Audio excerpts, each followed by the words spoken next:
Chapitre 20. Reïa, le Rashbi, qu'il repose en paix, a expliqué dans le Zohar que la vision dépend de Bina, et le signe en est que le cœur voit. Ainsi, il semble qu'à certains endroits le principe de la vision dépend de Bina et de Geburah, et partout où tu trouves l'expression de la vision cela dépend de la gauche. Mais ailleurs dans le Reya Memna et dans les Tikkunim, le Rashbi, qu'il repose en paix, a expliqué que la vision correspond à la face de lion et qu'il s'agit des aides. Ainsi, Ruben c'est la lumière du Fils, et c'est la vision et la lumière qui se trouvent dans Ezed et Okma. Ainsi, il est expliqué que la vision c'est le lion car on lui a ajouté un iode vis-à-vis du mot arié, et cela se réfère à Okma qui est représenté par ce iode. Et cette explication est un grand principe et une grande nécessité. Et il est dit que le cœur voit car la force de la vision se trouve également dans Bina. Ainsi, son principe se trouve dans Okma et Ezed mais on la trouve dans Bina grâce à Okma. Et il existe une vision en bien mais aussi une vision en mal, et ceci est indiqué par le texte du Zohar sur la paracha Wayera. Le sens en est que Ezed penche parfois vers le jugement, et c'est pourquoi la vision tend vers le jugement. Roche, le Rashbi, qu'il repose en paix, a expliqué dans les Tikkunim que c'est la Keter suprême du côté de Okma qui est appelée tête car Okma est également la tête, comme nous l'avons expliqué à propos de la mitva. Et Keter qui se trouve au-dessus de Okma est appelée tête véritable car c'est la tête de toutes les têtes. Et Rabbi Moshe a expliqué qu'elle est parfois appelée tête blanche car c'est en elle que se trouve la blancheur véritable, et elle est appelée ainsi lorsqu'elle blanchit les iniquités d'Israël. Et Zed est appelée Rosh Harim car elle est le sommet pour les 3 montagnes que sont les patriarches. Montagnes, écoutez la querelle de l'Éternel. Et que sont les montagnes? Ce sont les 3 patriarches. C'est ainsi que cela est expliqué dans le Zohar et dans les Tikkunim à propos du verset le sommet des montagnes apparu, c'est-à-dire que ce sont les 3 patriarches qui sont appelés sommets des montagnes. Et il est possible que cela signifie qu'ils sont des sommets pour toutes les autres extrémités qui sont toutes appelées montagnes comme nous l'avons expliqué. Et à propos de la tête du juste, le Rashbi, qu'il repose en paix, a en donné 2 explications dans le Zohar sur la paracha Vayetse. La première c'est que c'est Tiferet qui est appelée tête du juste car elle réside au-dessus de sa tête, et c'est ainsi que cela est expliqué dans les Tikkunim. Qu'est-ce que la tête du juste? C'est le pilier central. Et la seconde explication c'est qu'il s'agit de l'emplacement qui fait sortir les bénédictions de Tzadik vers Malkout, c'est-à-dire l'emplacement de l'écoulement des bénédictions car c'est via cette cascade que les bénédictions sont prodiguées vers Malkout. Et elle est assurément appelée tête du juste car elle est l'aspect inférieur de Yesod vis-à-vis du fait qu'elle s'unit avec Malkout. Et il y en a qui ont expliqué que Roche Davar se réfère à Tiferet, mais il me semble que le principe en est qu'elle est un sommet pour Malkout appelé Davar. Et il est possible que ce soit pour cette raison qu'il est dit, le début de tes paroles est vérité, et tu donnes la vérité à Jacob. Ainsi, cela s'applique partiellement à Yesod. Et le Rashbi, qu'il repose en paix, a expliqué dans les Tikkunim à propos de Rocheia et Ia que la Eia c'est Malkout et que ses têtes ce sont Nezayod. Et c'est à leur propos qu'il est dit, et l'image au-dessus des têtes de la Eia était un firmament. Et il est expliqué de nombreuses fois dans les Tikkunim que ce sont les têtes de la Eia supérieure qui se trouvent en elle. Réchit. C'est Okma qui est appelée Reïtash car elle est le commencement de la révélation comme nous l'avons détaillé dans la section quant à savoir si l'aine soft si Keter, et Malkout, par la réalité de son iode qui l'égale, est également appelée Réchit. Et il est dit dans les Tikkunim qu'elle est également le commencement pour toutes les créatures, tout comme Okma est supérieur et le commencement de tout ce qui se révèle dans la Tzilut. Et Rabbi Moshe a dit que Okma est appelée Réchit Teruma car elle est le commencement. C'est pour cela qu'un grain de blé est le commencement de tout le tas, et elle n'a pas de mesure afin d'en réduire la compréhension. Ainsi, elle est également appelée Réchit Shemanion car elle est le commencement du Shefa de Keter.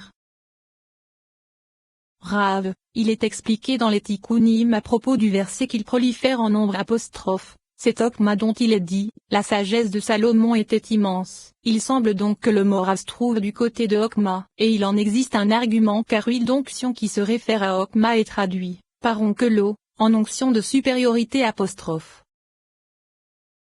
Rav Ezed, Rabbi Moshe a expliqué que Ezed est appelé Rav Ezed mais n'a pas correctement précisé pourquoi. Et c'est Tiferet qui est appelée Rav Ezed car elle est dans sa majorité bonté, bien que du jugement se trouve en elle. Ainsi, nos maîtres de mémoire bénis ont expliqué, celui qui est grand en bonté tend vers la bonté, et c'est Tiferet car elle tend elle-même, et Geburah avec elle, vers et Z, et elle est appelée ainsi lors de son arbitrage vers le côté de la droite. Et il existe un Ratov, et il est expliqué dans le Zohar sur la Paracha Bereshit que c'est le plaisir de la vie qui est prodigué depuis le monde à venir au vivant éternel. Le sens en est que le Shefa qui est prodigué depuis Bina fait croître Yesod appelé Ratov. Cela signifie que le Shefa fait croître Yesod, et il en est donné ici une autre explication, et c'est que la notion de Ra se réfère à Tiferet. Et elle est appelée Ra car elle est un grand arbre fort puisqu'il existe un autre arbre qui est plus petit qu'elle. Et il est expliqué dans les Tikkunim que dans l'écorce, le mâle est appelé Ravaovel, comme nous l'avons expliqué à propos de Havala. Ravua, il semble, d'après le Zohar, que Ravua et Meruba se réfèrent à Bina. Et Bina n'est appelée Merubaat que lorsqu'elle est fécondée par les testicules, et en particulier lorsqu'elle se couche sur les quatre côtés du monde. Et il existe des arguments à cela dans le Zohar.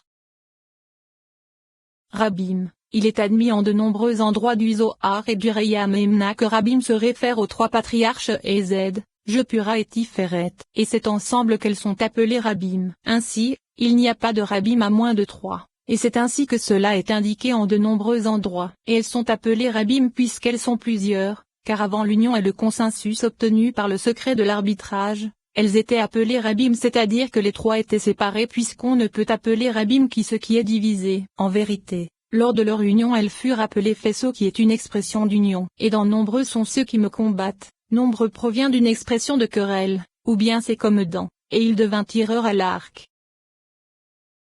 Rova, c'est Yesod qui est appelé ainsi à partir du mot revient car c'est grâce à elle que l'ami se couche avec la jeune femme. Et il est expliqué dans le Zohar qu'elle est appelée Rova car c'est la mesure du corps, les quatre alliances, et c'est pourquoi elle est appelée car d'Israël. Et dans le Zohar, il est expliqué que cela a deux interprétations, soit c'est parce qu'elle est la quatrième de la Merkaba, soit c'est parce qu'elle est la couche de Salomon, c'est-à-dire l'expression de l'accouplement.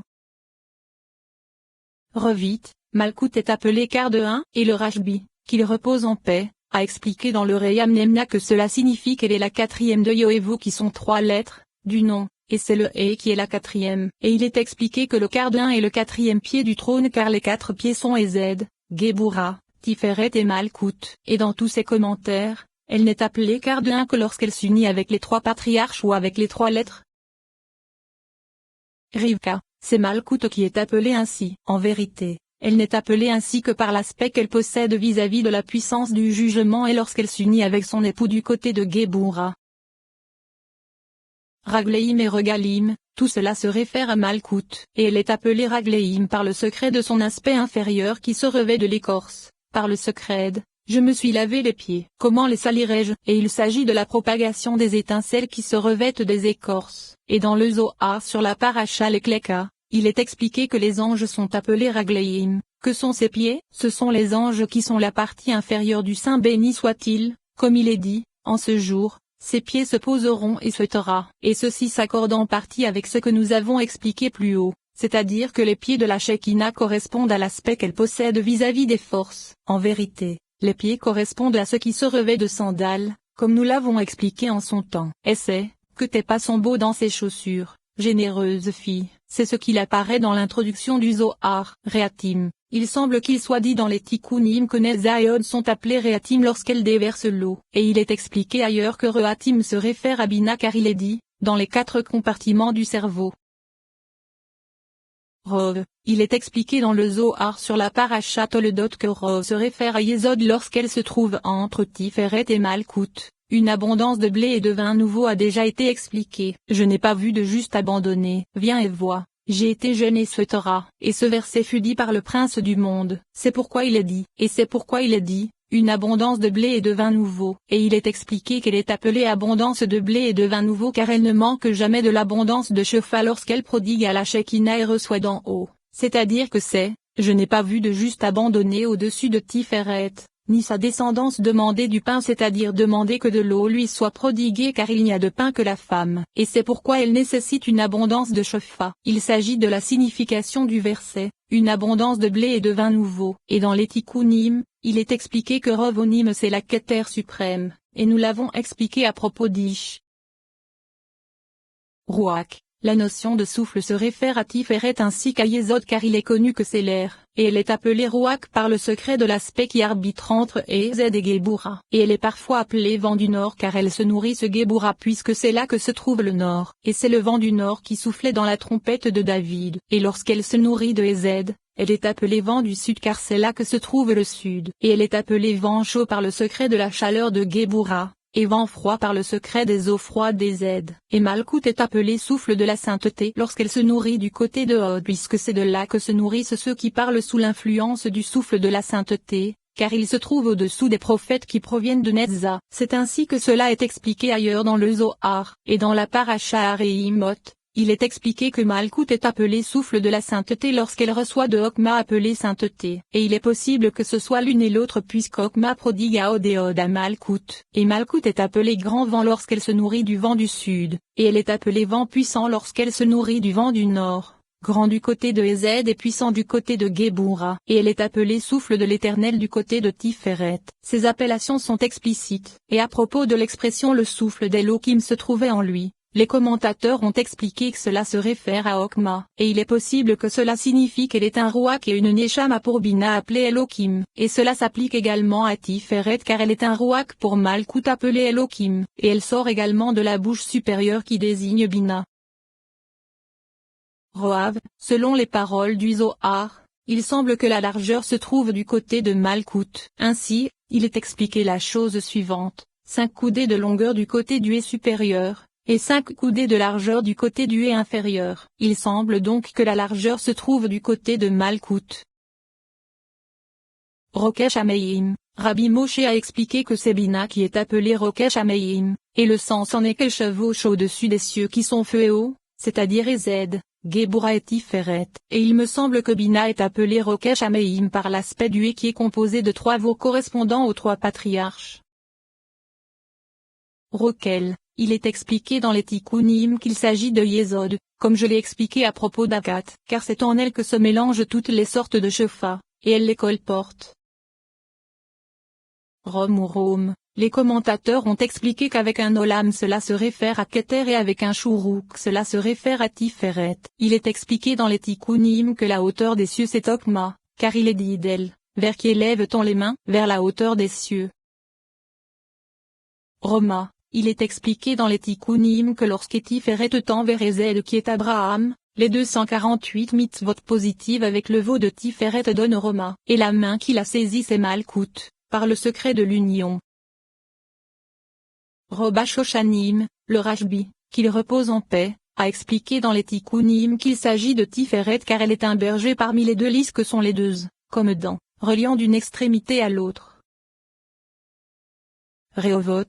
C'est Bina qui est appelée Rehovot car c'est en elle que tout s'élargit puisque c'est un héritage sans limite, comme nous l'avons expliqué en son temps. Et il me semble que Rehovot se réfère à la propagation vers le bas, sur les enfants. Et c'est, dans les rues se trouvent des cours d'eau, c'est-à-dire que c'est la propagation des séphiroth. Et il existe un argument à cela dans le Zohar sur la Parashat Toledot.